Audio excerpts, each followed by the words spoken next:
My name is Megan. This is my FTD story. I have no makeup on, my hair is not done, but let's talk about FTD. My mom is 70 years old. She has been diagnosed with frontotemporal dementia and primary progressive aphasia. About 5 years ago, we started noticing that my mom was struggling to come up with words during sentences, having a little bit of trouble with conversation. Nothing too disturbing, nothing that really disrupted her daily living, just something that we noticed was there. A little over 3 years ago, we got the diagnosis of primary progressive aphasia. We didn't know too much about this disease at the time. We knew that it was going to eventually rob her of her ability to communicate with people. My mom is a consummate talker. Anyone who knows her knows that the woman could talk paint off a wall with no problem. She likes to talk to strangers. She likes to tell stories. She used to work in schools helping kids learn how to read and express themselves. This disease is actually robbing her of that. When I try to explain to people the diseases that my mom has, they often latch on to the only word that they can understand. Out of frontotemporal dementia and primary progressive aphasia, people latch on to the word dementia. Oh, Alzheimer's, they say. No, not Alzheimer's. FTD is different. It can start with behavioral changes. It can branch off into disruptions in communication.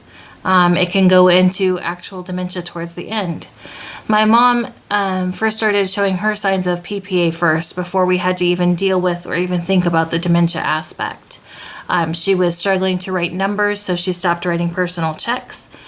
She was struggling with understanding really big technical concepts with things, so we adapted to that as well.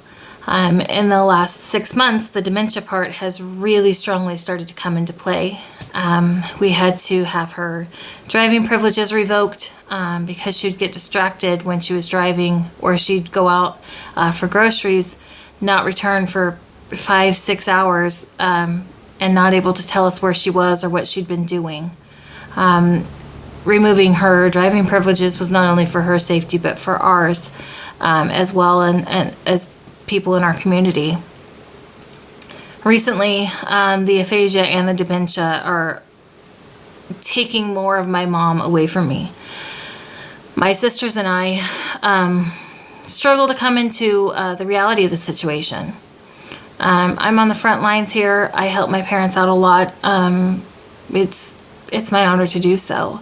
But doing that, I get a front row seat to watch my dad learn to go through life without being able to discuss the day's events in detail with his best friend. My sisters are supportive from afar. They're not here helping mom fill out forms, remembering how to spell her name, or even how to sign her name. These are all facts. These are all real things that happen on a daily basis. I think we need to raise more awareness about PPA and FTD.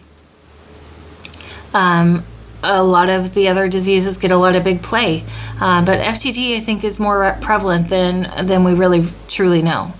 I think people are misdiagnosed, underdiagnosed, diagnosed too late. We need to change that. Now my mom is going to be upset when she learns I've made this video, but it's okay, because you know what? People used to be upset talking about breast cancer too, but we make a whole month about it now. Why can't we make a whole month about dementia awareness?